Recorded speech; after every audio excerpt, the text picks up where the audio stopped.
बच्चों, आपका लॉकडाउन ई पाठशाला डीसी रामगढ़ में स्वागत है।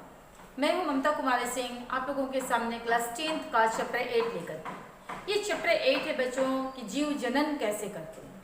तो बच्चों, अगर हम ये बात करें कि जनन क्या होता है तो आप इसके बारे में क्या जानते हो?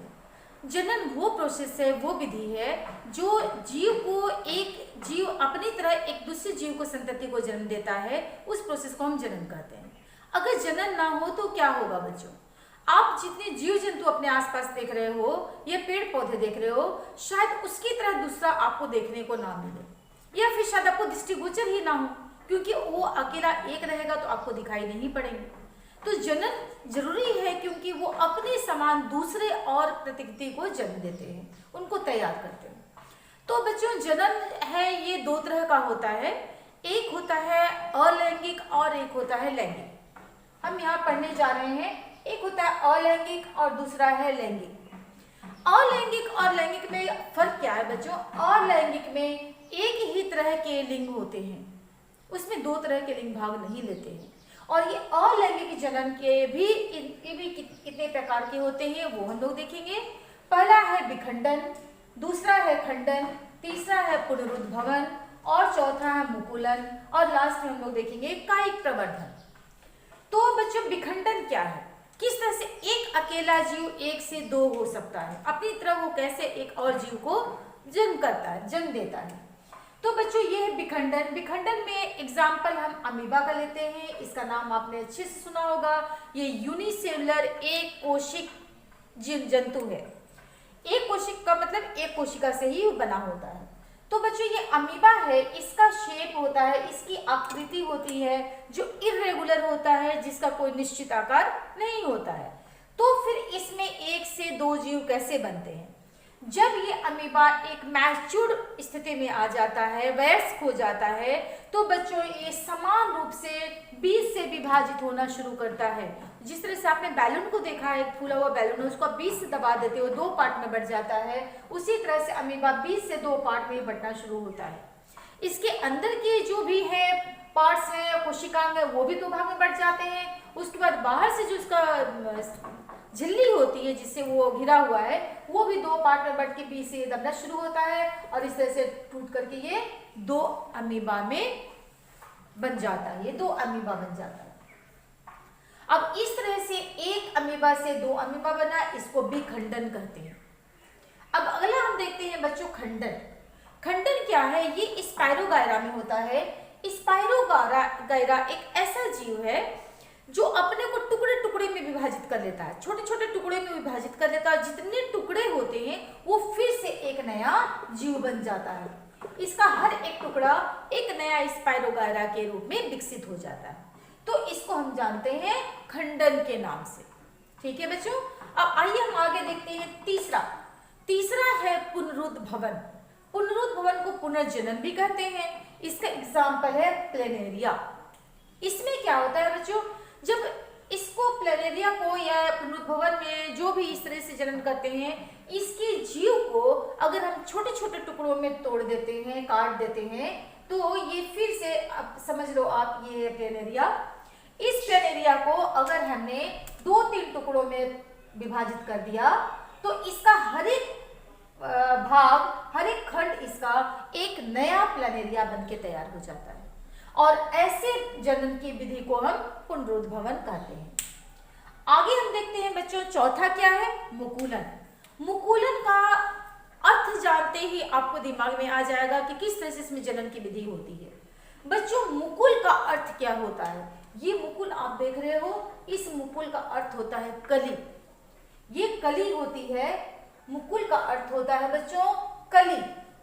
तो कली की तरह जिसमें जनन होती है, जनन प्रक्रिया में कली बनती है, उसको हम मुकुलन कहते हैं।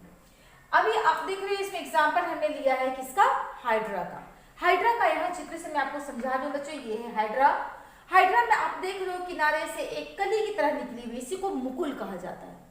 ये कली निकली हुई है और धीरे धीरे ये कली विकसित होता जाता है, थोड़ा बड़ा होता है, और जब ये एक हाइड्रा का रूप ले लेता है, ये पूरी तरह से विकसित हो जाता है, तो ये अपने बड़े वाले मैच्योर्ड मदर हाइड्रा से टूट टूटकर अलग हो जाता है और एक नया हाइड्रा बन जाता है और फिर वो विकसित होकर के मैच्योर होता है, वयस्क हाइड्रा बनता है। तो इस तरह से जो मुकुल बनकर के कली की विधि के रूप से अलग होता है और एक से दो जीव बनते हैं, ऐसे विधि को हम कहते हैं मुकुलन, जो हाइड्रा में होता है। अब आगे बच्चों देखते हैं हम, पांचवा है कायिक प्रवर्धन। इसके भी नाम से आपको थोड़ी सी बात समझ में आ जाएगी।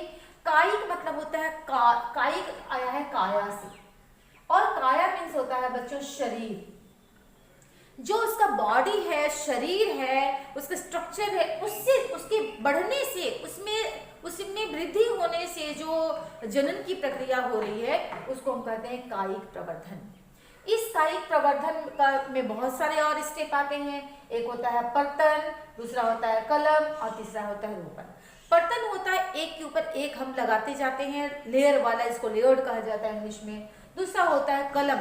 कलम भी आप अच्छे से जानते हो बच्चों, जो जैसे आप गुलाब लगाते हो तो आप देखते हो बरसात में जो गार्डनर होते हैं वो जो एक्स्ट्रा ब्रांचेज होते हैं, डाली होते हैं कमल के गुलाब के, उसको वो काट देते हैं, उसकी छटनी करते हैं ताकि फिर से वो बरसात के बाद अच्छे से हेल्दी पौधा के रूप में बड़ा हो।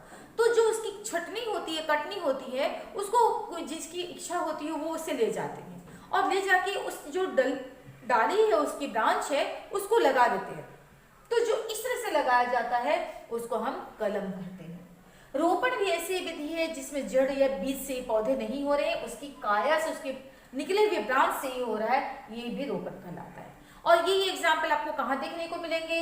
गन्ना आपने देखा है, गन्ना किस तरह से लोग लगाते हैं, कभी आपके घर में कोई लगाया हो, आपके अगल बगल कोई लगाया हो तो आप ध्यान देंगे, नहीं देखे होंगे तो आज से आप देखेंगे, ध्यान देंगे।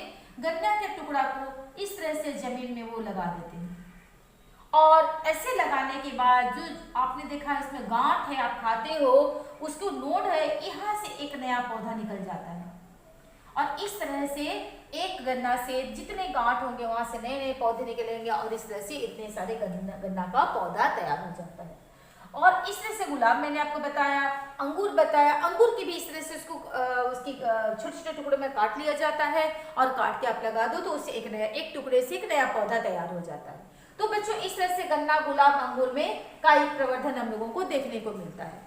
और इसके कायिक प्रवर्धन की एक और विशेषता क्या है बच्चों, कि अगर जिस पौधे में बीज ना हो, बीज बनने की शक्ति खो दिया हो या फिर बीज ना बनता हो, वैसे पौधे को भी हम कायिक प्रवर्धन के द्वारा लगा सकते हैं।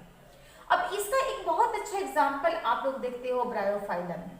इससे आप बहुत अच्छे तरह से परिचित होंगे क्योंकि ये ब्रायोफाइलम आपको अगल बगल देखने को मिल जाएगा बच्चों। तो ये ब्रायोफाइलम क्या है, आप इसको अपने लोकेलिटी में पत्थर चट्टा के नाम से भी जान सकते हो।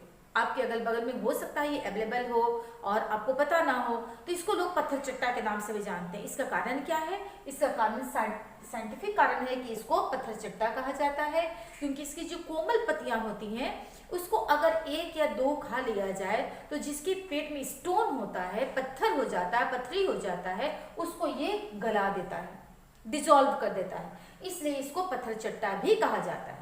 तो ये ब्रायोफाइलम का कायिक प्रवर्धन में हम लोगों ने क्यों एग्जाम्पल लिया, वो उसका कारण ये है बच्चों कि आप देख रहे हो यहाँ, ये सपोज हमने देख लिया ब्रायोफाइलम का पत्ता है, ये जब अपने तने से टूट करके अलग होता है और मिट्टी में गिर जाता है तो जहां मिट्टी से ये टच होता है वहां ये आप देख रहे हो कि हर कोर पे यहाँ से हर जगह से उसके पत्तों में जहां भी उसके पार्ट होते हैं निकलने के, वहां से वो नया पौधा जन्म ले लेता है और वो फिर से एक बड़ा ब्रायोफाइलम के पौधे के रूप में विकसित हो जाता है। इसका एग्जाम्पल आपको मैं दिखा रही हूँ, आप देख सकते हो, आप देख रहे हो यहाँ पे ये एक ब्रायोफाइलम का पत्ता है और इस पत्ते के टूट जाने से और मिट्टी में मिक्स हो जाने के कारण आप देख रहे हो इसके बगल से ये नया ब्रायोफाइलम का पत्ता निकल रहा है।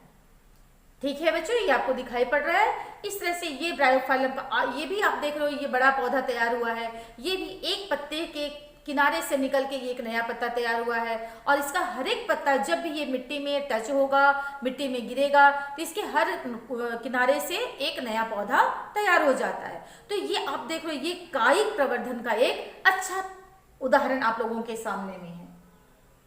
और इस तरह से हम लोग देखते हैं कि एक पार्ट से, उसके प्रवर्धन से, उसके बड़े होने से, वृद्धि होने से एक नया पौधा तैयार हो जाता है। और ये एक ब्रायोफाइलम इसका बहुत ही अच्छा एग्जाम्पल है। और आपको मैं ये बताऊंगी कि जहां भी आपको मिले यह जरूर आप अपने घर में लगाना। आपको स्टडी करने देखने को भी मिलेगा और ये ब्रायोफाइलम का जो उपयोग है वो भी आप भी जानेंगे और आप किसी को बता भी पाएंगे। ठीक है बच्चों, अब हम देखते हैं कि ये अलैंगिक जनन हमने पढ़ा। अब लैंगिक जनन क्या होता है बच्चों? लैंगिक जनन वो है जिसमें दो तरह के लिंग भाग लेते हैं, एक मेल एक फीमेल, यानी कि नर और मादा। जिस जनन में नर और मादा यानी कि मेल और फीमेल, ये दो तरह के अंग भाग लेते हैं, लिंग भाग लेते हैं, उसको हम लोग लैंगिक जनन कहते हैं। ठीक है बच्चों, अब हम इसको देखने जा रहे हैं। तो लैंगिक जनन कहाँ होता है? अब पौधों को अगर पहले हम लेते हैं, पौधों में लैंगिक जनन किस तरह से होता है? तो पौधों में, पुष्पी पौधों में, क्योंकि फूल में, उसके फूल में ही ये आपको ये दो पार्ट मिलेंगे, ये दो लिंग आपको कहाँ देखने को मिलेंगे? पुष्पी पौधों में, यानी फूल में। तो पुष्पी पौधों में किस तरह से होता है ये पुष्पी पौधों में ये भी दो तरह के होते हैं बच्चों। फूल जो आप पौधे देखते हो, पौधे में फूल दो तरह के होते हैं। आज तक आपने इसे शायद ध्यान नहीं दिया हो, या जो अपने घर में खेती से जुड़े हुए हों, जिनके पापा जुड़े हो, तो शायद उनको पता हो, बाकी को पता ना हो तो मैं यह बताती हूँ आपको। फूल जो होते हैं वो दो तरह के होते हैं, एक होता है एक लिंगी और दूसरा होता है उभयलिंगी।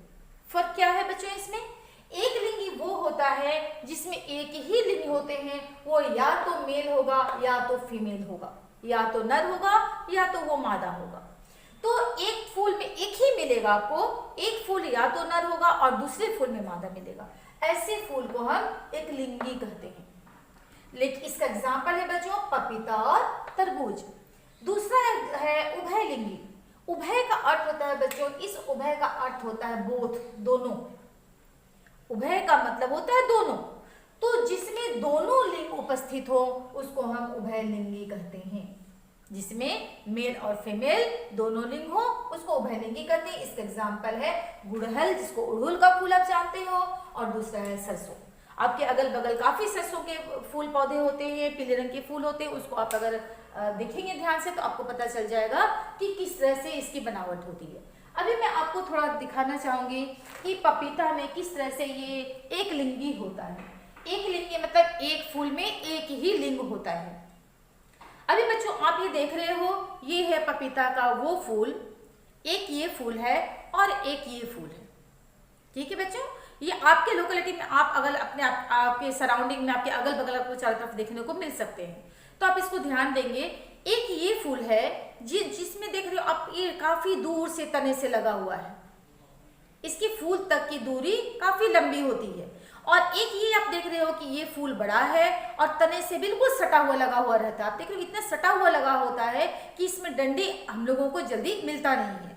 ये इसमें डंडी बहुत छोटी होती है या तो नहीं होती है, और इसमें आप देख रहे हो डंडी बहुत लंबी होती है, काफी लंबी होती है। तो बच्चों जो लंबी डंडी के साथ होता है ये मेल फ्लावर है, नर है, ये नर फूल है। और ये आप देख रहे हो ये फीमेल फ्लावर है, ये मादा फूल है। और इसके पीछे ही आप देखोगे फल लगता है। पपीता का जो फल लगता है ये फूल के पीछे लगेगा, फूल लास्ट में गिर के झड़ जाता है और इसके पीछे फल लग जाता है। तो ये बहुत अच्छा एग्जाम्पल है इसका। हमने देखा एक लिंगी का, जिसमें एक पौधे में एक ही लिंग होता है। अगर जिस पौधे में मेल हुआ तो सिर्फ मेल फ्लावर मिलेंगे, जिसमें फीमेल हुआ उसमें सिर्फ फीमेल फ्लावर मिलेंगे। तो बच्चों इस तरह से हमने देखा कि ये किस तरह से एक लिंगी पौधा का एग्जाम्पल पपीता होता है। अभी हम देख रहे हैं बच्चों उभयलिंगी क्या होता है। उभयलिंगी जिसमें दोनों होते हैं, ये भी आपके अगल बगल चारों तरफ बहुत अच्छे से आप इस फ्लावर को देख सकते हो। ये आप देख रहे हो बच्चों उड़हुल का फूल, इसको गुड़हल कहते हैं, इसको उड़हुल का फूल कहा जाता है। ये भी बहुत आसानी से आपके चारों तरफ दिखाई पड़ेगा, देखने को मिलेगा। तो बच्चों ये क्या है, ये उभयलिंगी है क्योंकि इसमें दोनों तरह के लिंग पाए जाते हैं, मेल और फीमेल दोनों इसमें लिंग पाए जाते हैं। अभी इसको हम देखते हैं कि किस तरह से इसमें होता है। आप देख रहे हो कि बीच में ये होता है लगा हुआ, आप देख रहे हो सेंटर में होता है। इस सेंटर में जो किनारे किनारे रेशे की तरह है, ये पीले पीले पार्ट लगे हुए हैं, ये मेल फ्लावर हैं। और इसमें ही जो पीले पीले लगे हुए हैं बच्चों, इसको हम क्या कहते हैं? पराग। आप यहाँ देख लो, और इसको हम और भी देखेंगे अभी करीब से। जो ऐसे ऐसे लगे होते हैं इसको कहा जाता है परागकण। ये है परागकण। जो अगर आप हाथ लगाओ गेंदा के फूल में या और बहुत सारे प्लांट्स में, फूलों में, तो आपके हाथ में पीला पीला पाउडर की तरह लग जाता है बच्चों, वो है परागकण वही है। और वो परागकण एक मेल पार्ट का, एक मेल फ्लावर का एक पार्ट है। और यहाँ आपको देखने को मिल रहा है, जब इसको आप फाड़ोगे ना, ये फाड़ोगे तो इसके अंदर से वो लंबा पतला रेशे की तरह निकलेगा आपको। और ये जो निकलता है, ये पार्ट ही इसका तंतु है। ये आप देख रहे हो, पतला लंबा निकलता है इसके साथ में, ये उसका एक पार्ट है जिसको हम लोग कहते हैं तंतु। ये वाला आप देख रहे हो। तो ये जो है पराग है, परागकोश है। और इसके साथ ये नीचे की तरफ, नीचे ये देख रहे हो आप, यहाँ से ऊपर से नीचे की तरफ यहाँ तक आया हुआ है, इसको ही कहते हैं हम तंतु। ये तंतु है, ये परागकोश है। और जो पीला पीला पाउडरी आपके हाथ में लग जाता है, वो परागकण है। तो ये हो गए बच्चों मेल फ्लावर का पार्ट। अब हम देखते हैं फीमेल पार्ट इसमें कहाँ पे है। इसके बीच में आप देखोगे, बिल्कुल बीचों बीच आपको एक दिखाई पड़ेगा, थोड़ा बड़ा सा स्ट्रक्चर होता है। ये है बच्चों फीमेल पार्ट, जिसको वर्तिकाग्र कहते हैं। आप खुद अपने घर में देख सकते हो। तो ये वर्तिकाग्र होता है। और इसके अंदर भी आप फाड़ोगे तो एक मोटा सा जो बीचों बीच गया हुआ है, ये कहलाता है वर्तिका। ये बच्चों देख रहे हो बीच में, ये पार्ट गया हुआ है, इसको कहते हैं वर्तिका। और ऊपर है, ये है वर्तिकाग्र। तो ये फीमेल पार्ट है। ये इधर आप देखोगे, ये वर्तिकाग्र है, ये वर्तिका है। और ये नीचे की तरफ, एक सबसे नीचे आप देखोगे, इसको आप अगर गेंदा का फूल अभी सर्दियों में दिखेगा, उसको आप तोड़ के देखोगे तो उसको आप बहुत अच्छी तरह से देख सकते हो कि अंडाशय किस तरह से दिखाई देता है। यह भी आपको मैं दिखाती हूँ कि किस तरह से अंडाशय दिखाई पड़ता है। ये जो आप नीचे की तरफ आते हो, तो यहाँ नीचे का पार्ट है बच्चों सारा। अगर आप इसकी पंखुड़ी निकाल देते हो तो सबसे नीचे का पार्ट आपको दिखाई पड़ेगा। ये है, ये देखिए, ये है, इसको कहते हैं अंडाशय। ये है बच्चों, ये फूला हुआ पार्ट होता है। ऊपर के तुलना में आप देखोगे तो नीचे वाला पार्ट थोड़ा मोटा दिखाई पड़ेगा, फूला हुआ दिखाई पड़ेगा। इसको कहते हैं अंडाशय। तो ये वर्तिकाग्र, वर्तिका और अंडाशय, ये मिलकर के स्त्री केशर बनाते हैं, यानी फीमेल पार्ट बनाती है, स्त्री केशर कहलाते हैं। और जो हमने देखा, ये परागकोश और तंतु होते हैं, ये मिलकर के पुंकेसर बनाते हैं, यानी कि मेल पार्ट बनाते हैं। तो बच्चों मेल पार्ट को हम कहते हैं पुंकेसर और फीमेल पार्ट को कहते हैं स्त्री केशर। स्त्री केशर के अंदर आ गया वर्तिकाग्र, वर्तिका और अंडाशय। इस तरह से हमने देखा कि दो पार्ट में ही कैसे बटा होता है, और ये उभयलिंगी क्यों और कैसे होता है। दोनों देख रहे हो आप, दोनों एक ही फूल में दिखाई पड़ रहे हैं, ऐसे जिसमें भी दिखाई पड़ते हैं उसको हम उभयलिंगी कहते हैं। ठीक है बच्चों, ये आपको अभी क्लियर हो गया होगा। अभी आगे हम और एक देखते हैं टर्म बच्चों, एक और आता है स्वपरागन और परपरागन। अब हम ये जानते हैं कि परागन क्या है। जब फूल के जो हमने बच्चों यहाँ देखे, ये परागकण होते हैं। ये परागकण जब यहाँ वर्तिका पर, इस पर आते हैं, तो यहाँ जब ये सारे परागकण उड़ करके या फिर कीड़े मकोड़े की तरह या के द्वारा या फिर बारिश को द्वारा जब ये परागकण इस वर्तिकाग्र पर आते हैं, तो यहाँ पर चिपचिपा पदार्थ होता है। और यहाँ से कुछ परागकण, एक या दो, यहाँ से अंदर चले जाते हैं। और अंदर आकर के जो आपने अंडाशय देखा, इसमें आ जाते हैं। तो जब ऐसा होता है, एक ही फूल में ये परागकण भी होते हैं और वर्तिका भी होता है, ऐसे को एक ही फूल में दोनों प्रोसेस हो रहा है, तब इसको स्वपरागन कहते हैं। ऐसी स्थिति में इसको स्वपरागन कहा जाता है। जब ऐसा नहीं होता है, परपरागन कहलाता है जब दो फूल अलग अलग होते हैं। एक फूल, एक पेड़ में जो हमने देखा कि पपीता में एक जगह मेल फ्लावर था, एक पेड़ में फीमेल फ्लावर है।